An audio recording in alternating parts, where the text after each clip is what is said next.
adventurers! Today I'm going to be talking about pets in books. So I want to start off by giving a couple examples of pets in books because when you think about it, it's not always easy to come up with a whole bunch, and we're going to talk about maybe why that is in a minute here. But the first one I want to mention is Nugget from On the Edge of the Dark Sea of Darkness.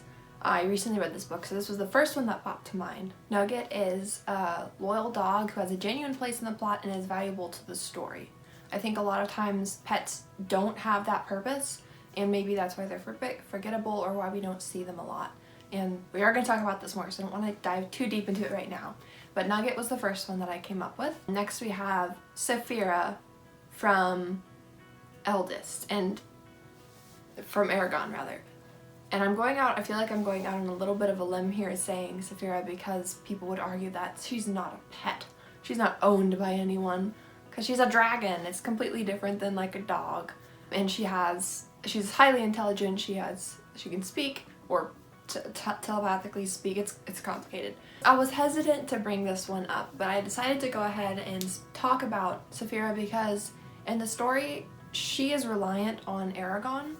But Aragon is not necessarily reliant on her to live, is what I'm saying. Of course, he relies on her. Safira is more tied to Aragon than Aragon's tied to Safira, and so for that reason I decided to go ahead and list her as a pet, especially because at the very beginning of Aragon, I think that Aragon sees her very much as a pet and has a different perspective of that. And the way it's written, I think we're impressed upon as the readers that, oh, this is a little pet dragon he's hiding in his backyard, that type of thing. Okay, next I have The Knife of Never Letting Go by Patrick Ness. This dog was really significant to the story. Manchi was the dog's name, and I thought Manchi was a great way to, like, his purpose in the story was to help show the world a little bit more, and I think Manchi was also a symbol of innocence.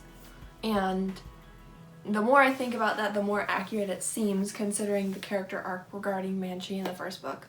It's also, Manchi is also used as an emotional strain for Todd, the main character, and was actually one of my favorite characters, the little dog Manchi that ran around barking, Todd, Todd, Todd. So there was an emotional investment because of the dog, but it didn't feel unnecessary, and it felt valuable to the story and to Todd's character arc. It played a heavy part in his arc in that book.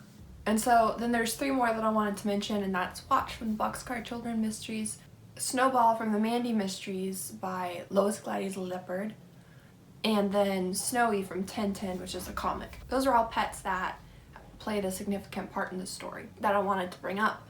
Snowball from the Mandy Mysteries, I read a lot of the Mandy Mysteries, and so that one's that pet's kind of present in my mind. Snowball had a personality, which is I think why we liked him so much as a cat. And as a pet, as a cat and as a pet, I think that's why we like Snowball so much, is because he had a significant personality, because all he really did in the story was get Mandy in more trouble, which she managed to do perfectly fine without Snowball around. So there was that whole side. That was frustrating about the pet, but he wasn't invaluable to the story. Or he didn't lack value in the story, rather. Okay, so why don't we see pets very often in stories? The first couple of thoughts that came up to my mind, my first answer was from more of a writer's perspective. As a writer, putting certain things in a story can be hard to keep track of.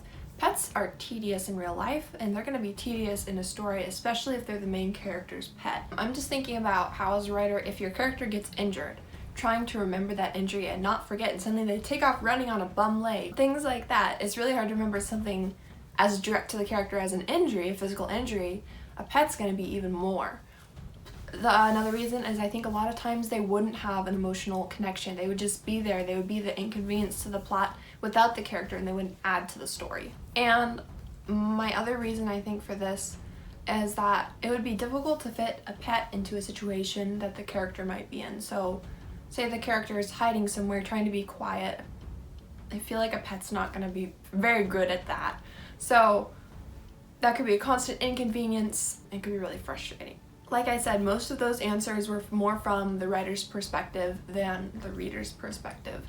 Placing something into the story, it's going to need to have value, and it's going to need to add to the story, and if it doesn't, then it's well worth considering removing that. And then I wanted to talk about the converse a little bit. Why would pets be good in books? So realism, of course, a lot of people have pets and people are very emotionally tied to their pets. They get a lot of joy, they're brought a lot of joy from their pets, and they grieve over dead pets, to put it bluntly. There's a lot of various emotional struggle. I think you could build the stakes to have a pet in certain situations that the character is drawn to, especially if there's some other connection besides just, oh, this is my pet. Like maybe this was the dog their mom got to them before their mom died, or, you know, there could be a lot of weighted and emotional investment into this pet that could really add to the story and add to the value, build the stakes, and create more suspense overall.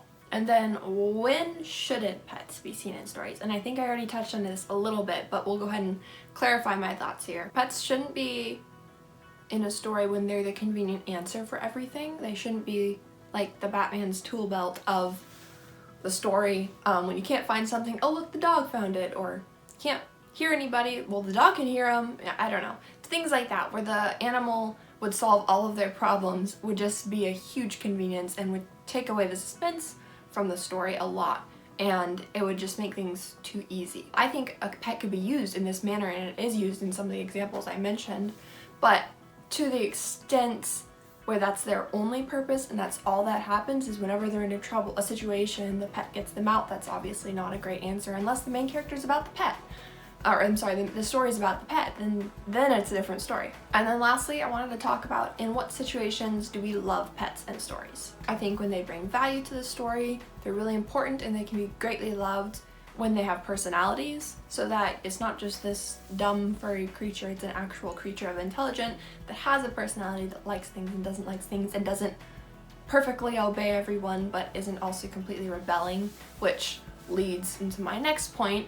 We like a pet in a story when they're not the antagonist. The pet shouldn't be the one causing all the problems. This brings me back to the Mandy mysteries I mentioned, where Snowball caused a lot of problems.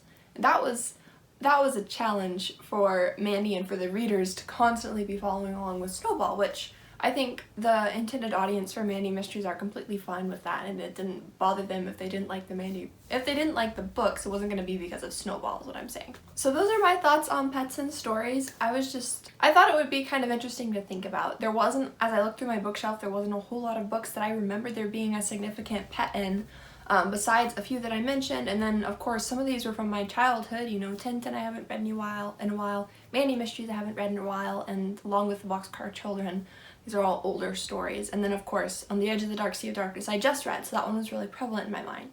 So what are some of you guys' favorite pets and stories, and what did you think of my thoughts here? Thank you all for watching an Erudite adventure. We post videos every Monday and Thursday. Thanks for watching. Stay warm.